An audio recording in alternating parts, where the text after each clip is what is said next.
All right, so we're live and ready to jump into day 2 of the 30-day challenge. My beard is fully shaved. Yesterday, I shaved off half of it for the feast day of St. Philip Neri, and now I'm getting used to the beardless life.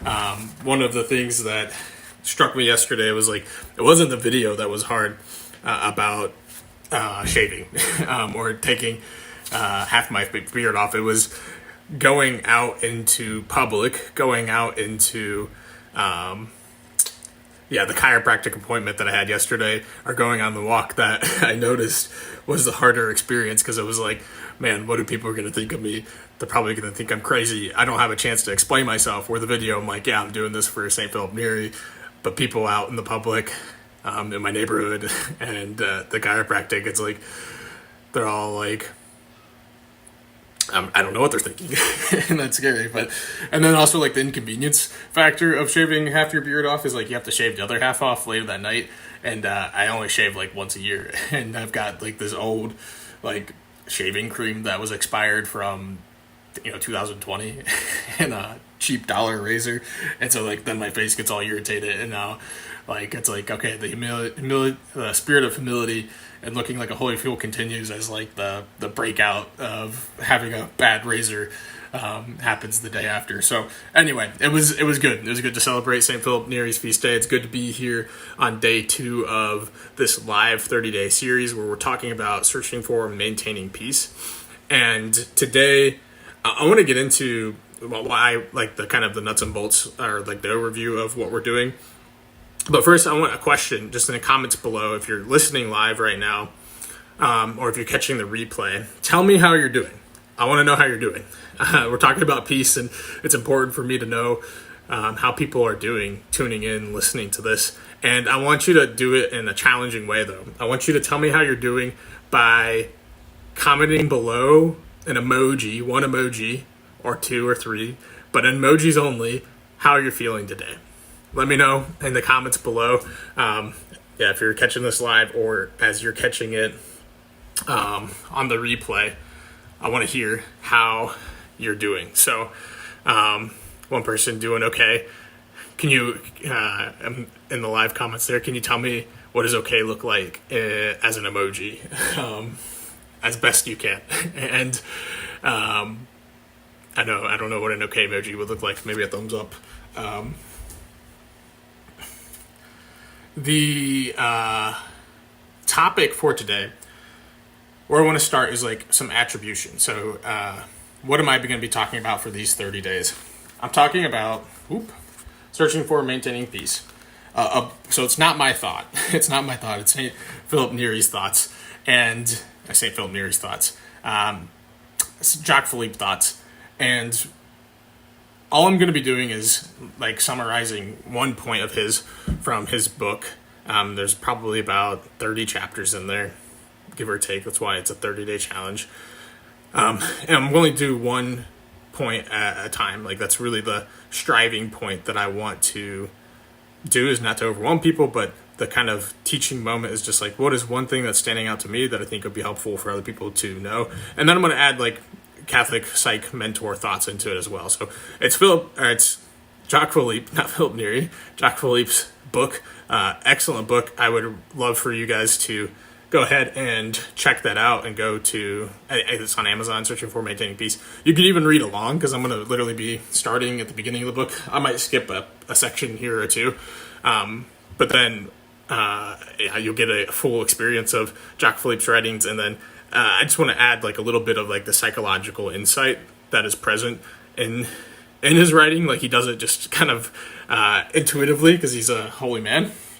But then also like tease that out just a little bit.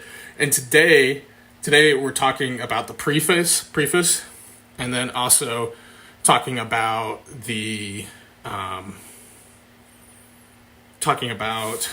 section one. So the preface, and then our preface. What am I saying? I'm literally reading the word as it's written. Preface, and then section 1. Without me, you can do nothing. Without me, you can do nothing. So,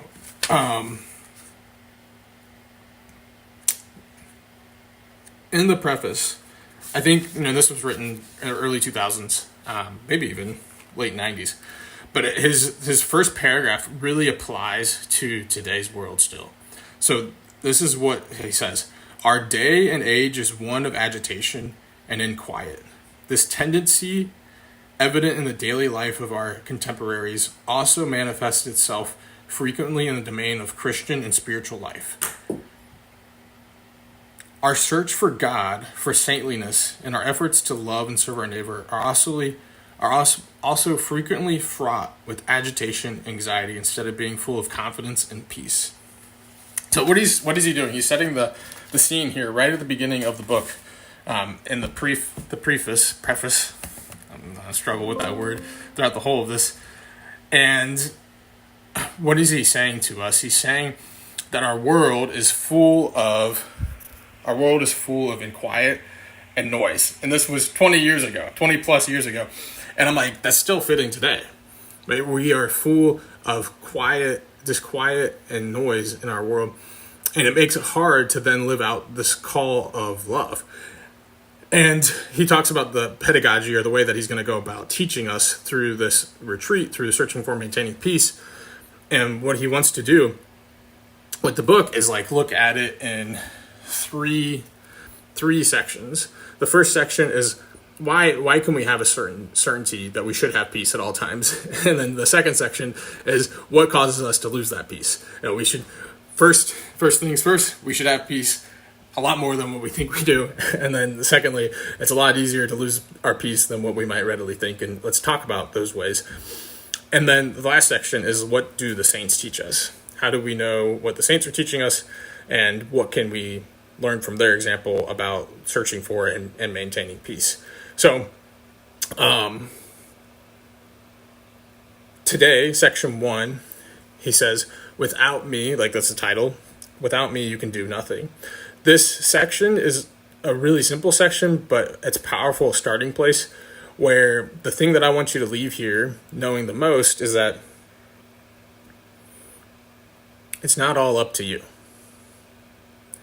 It's not all up to you. I feel like that's one of the things that causes us to not have peace the most, is this belief that I have to do it all myself, that I'm alone, that everything comes back to me. And the reality is without me you can do nothing. Without our Lord you can't do anything.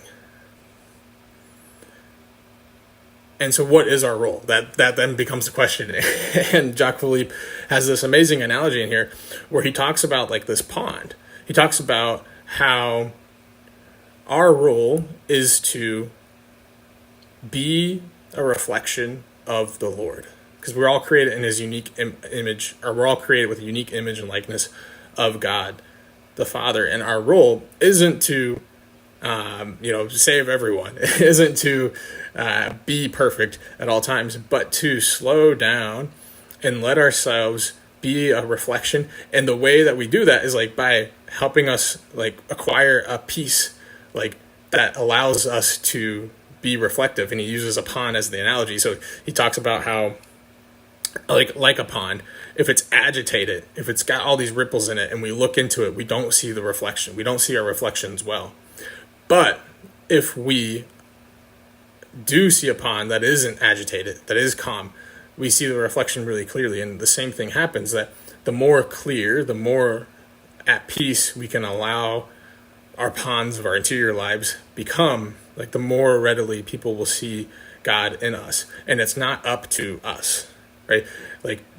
Our role is really simple. Our role is really simple. It's not to be perfect, not to nail it, but to come back to holiness is allowing the Lord to do his work in us.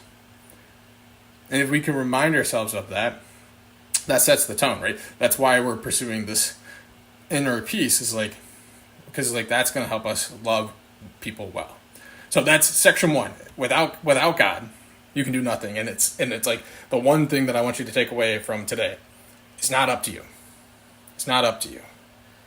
It's all God. He's taking care of us at every moment. And our one job, is to reflect him into the world as best we can. Simple job,